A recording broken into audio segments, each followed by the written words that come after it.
Allez, deux nouveaux nœuds encore cette fois-ci, ça va être le extract from file et le convert to file. Donc ici, je vous ai pris un exemple comme si on allait rechercher des fichiers PDF, dans l'exemple là, d'accord, sur un Google Drive.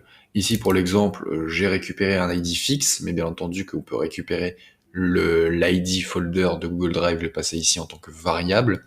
Et ici, j'ai bien pris l'opération file dans mon nœud Google Drive et ensuite l'opération download, parce qu'en fait, on va vouloir récupérer le fichier vraiment sous forme de fichier. Ici, vous pouvez voir que j'ai bien un file extension qui est PDF. Si je clique dessus, View, ça m'affiche bien mon PDF. D'accord. Donc, à chaque fois, quand vous allez traiter des fichiers avec NVTED, ça sera toujours de cette façon. Donc après, vous pouvez le télécharger totalement classique. Et ici, en fait, ça va juste vous sortir un output. Et en fait, de ça, en fait, tout simplement, hein, ça va juste vous télécharger le fichier. Et là, ce qu'on a vraiment envie de récupérer, en fait, c'est vraiment tout le texte à l'intérieur de ce PDF. Donc, une fois qu'on a notre data, donc en binary file, donc en PDF, ici, on va du coup pouvoir utiliser le nœud extract from file. Donc ici, j'ai mis extract from PDF, mais ça peut être CSV, HTML, calendar, JSON, ODS. Je n'ai aucune idée de ce que c'est. RTF, c'est un truc de texte, text file, XML, XLX6, XL machin, et base64, ça sera pour un peu plus tard. Donc ici, input binary field, c'est en fait quel est le nom de la variable qui comporte du coup ton champ binaire. Donc ici, c'est bien data, d'accord. Si par exemple, j'avais mis, on va le tester en live parce que généralement je le touche jamais ce truc, bah, du coup je crois que je peux même pas changer. Si là, si je mets file, que je fais test step, ça va changer du coup le nom du fichier. Et ici, si je mets data, il va rien se passer parce que du coup il n'y a aucun field qui s'appelle data. Donc par contre, si je le passe en file ici,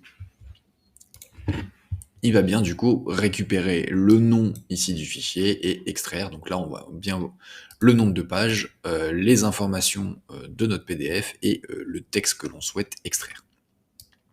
Et ensuite, vous avez la version.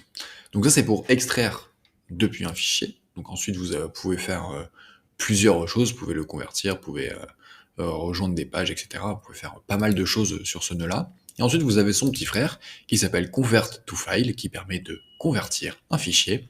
Donc ici, dans l'exemple, on va le prendre en convert to text file. Donc on va passer d'un PDF, extraire les données, potentiellement le merge avec d'autres PDF, rajouter de la data fait par IA et faire des jointures de pages. Et donc, potentiellement, peut-être qu'on a besoin de le passer en .txt.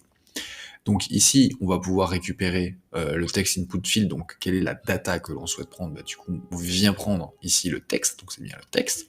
Et ici, ça va nous demander comment tu veux renommer le champ. Donc là, on va laisser par défaut data. Et ici, maintenant, on a bien un file.txt. Et au début, on avait un point PDF. On a extrait les informations du fichier pour refaire un point .txt. Et après, comme ça, on peut boucler.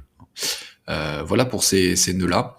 Très certainement qu'on fera également pour les images et pour l'audio, mais un petit peu plus tard. Je voulais vraiment vous présenter ces deux nœuds parce que ça peut vous sauver la vie dans certains cas.